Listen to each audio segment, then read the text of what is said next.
IPL 2025 ప్రారంభంలో Mumbai Indians మరోసారి fail అవుతుందేమో అని అనిపించింది. వారు మొదటి 5 మ్యాచ్ల్లో 4 ఓడిపోయారు. ఇది కూడా 2024 సీజన్ లాగే దిగజారే సీజన్ అని అనిపించింది. కానీ ఆ తర్వాతే చిత్రం మారిపోయింది. ఢిల్లీ జట్టుతో అరుణ్ జైట్లీ స్టేడియంలో జరిగిన థ్రిల్లర్ మ్యాచ్లో 12 పరుగుల తేడాతో గెలిచిన తర్వాత హార్దిక్ పాండ్యా నాయకత్వంలోని జట్టు కొత్త ఊపు వచ్చింది. ఆ గెలుపు వారిని ఆత్మవిశ్వాసంతో నింపింది.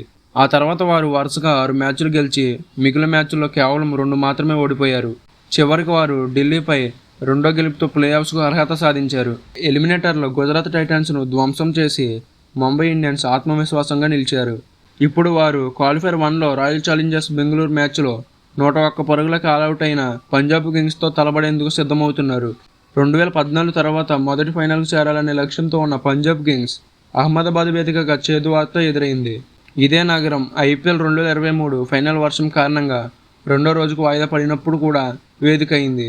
ఐపీఎల్ గవర్నింగ్ కౌన్సిల్ మొదటి చివరి 4 మ్యాచ్లకు హైదరాబాదు, కోల్కతాను వేదికలుగా ఎంచుకున్న బెంగాల్ తీరంలో వర్షాల కారణంగా ములన్పూర్ మరియు అహ్మదాబాద్ వైపు మార్చారు.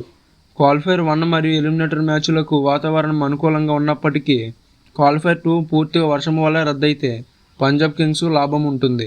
ఈ మ్యాచ్ అహ్మదాబాద్లో జరగాల్సి ఉంది. అయితే వర్షం బెడద అక్కడి వాతావరణాన్ని ప్రభావితం చేసే అవకాశం ఉంది. ఐపీఎల్ నియమాల ప్రకారం ప్లేఆఫ్స్ మ్యాచ్లకు రిజర్వ్ డే లేదు. మ్యాచ్ ప్రారంభానికి 2 గంటల వరకు ఆలస్యం కావచ్చు. అంటే రాత్రి 9:30 వరకు వేచి ఉండవచ్చు. అయినప్పటికీ వర్షం ఆగకపోతే మ్యాచ్ను రద్దుగా ప్రకటిస్తారు. అలాంటి పరిస్థితుల్లో లీగ్ దశలో ఎక్కువ పాయింట్లు సాధించిన జట్టు ఫైనల్కు అర్హత పొందుతుంది. ఈ సీజన్లో పంజాబ్ కింగ్స్ ముంబై కంటే ఎక్కువ పాయింట్లతో టేబుల్ ముందు స్థానంలో ఉన్నందున మ్యాచ్ రద్దయితే పంజాబ్ కింగ్స్ ఫైనల్కి వెళ్ళే అవకాశం ఉంది.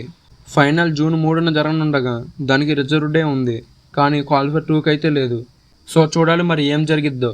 మరి మన ఛానల్ ఎవరైనా సబ్స్క్రైబ్ చేయడం మర్చిపోతే వెంటనే సబ్స్క్రైబ్ చేయండి. అలాగే పక్కన ఉన్న బెల్ ఐకాన్ ఆన్లో పెట్టుకోండి.